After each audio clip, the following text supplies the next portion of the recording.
Good. Healthy?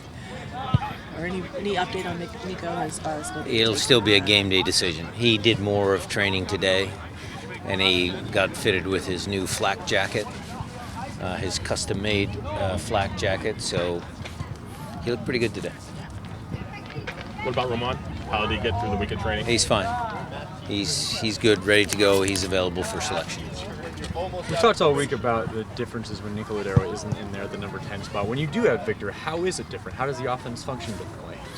Well, Victor kind of stays in the pockets. Nico, we allow him freedom to kind of go and roam and float, and his strength is always, he covers more than 12 kilometers a game.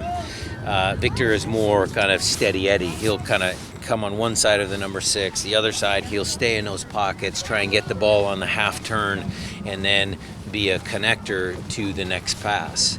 So those are the two main differences, just sheer volume of area that Nico covers compared to most people in this league, and just the subtleties of Victor's game. As far as scheme goes and preparing for them, isn't an easy swap if you are able to play Nico on Sunday?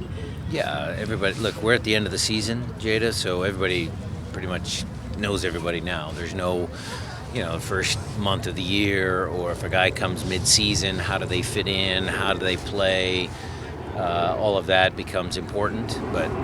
like strategy, though, like you didn't work on any kind of strategy. For Nico or not Nico? Yeah. No, Okay. no.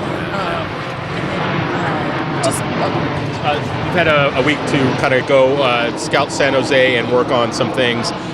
Without telling us what your specific tactics are, what have you been working on to try to counteract what they do? Well, one of the main things outside of all the tactics that we're going to try and use to get past them is this is do or die for them. And we must withstand. If you watch that Philadelphia game, they were on top of Philly for the first 30 minutes. And it was just unfortunate they couldn't, get a couple of goal lead. They came out of halftime, scored a goal that was just literally inches offsides that puts them at 2-0. That game's probably done. So a lot of the messaging is they will come out, they will press, they are a desperate team, and we have to be prepared for that.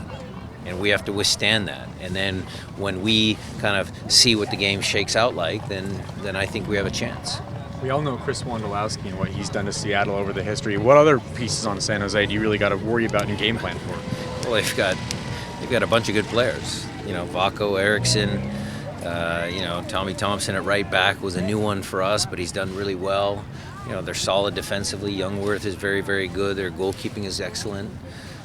He's got some up. Nick Lima, he's always a conversation with national team call-ups. There's some good players on that squad. They had some issues after the game, a closed-door meeting, the coach and a couple of players and stuff like that. Is there anything you can use as far as their desperation and just kind of how they had some struggles over the last couple of weeks?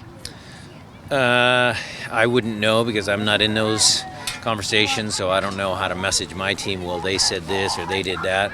Look, it's stressful times for all teams.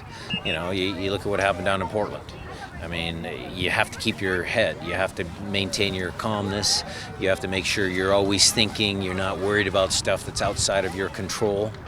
So I don't focus on what they said or didn't say in their meetings. I can't control the referees. We have to focus on what we do, and that's get the team prepared, give them the tools to be successful. With Danny Leyva, has he been with Tacoma or what's He's playing for Tacoma.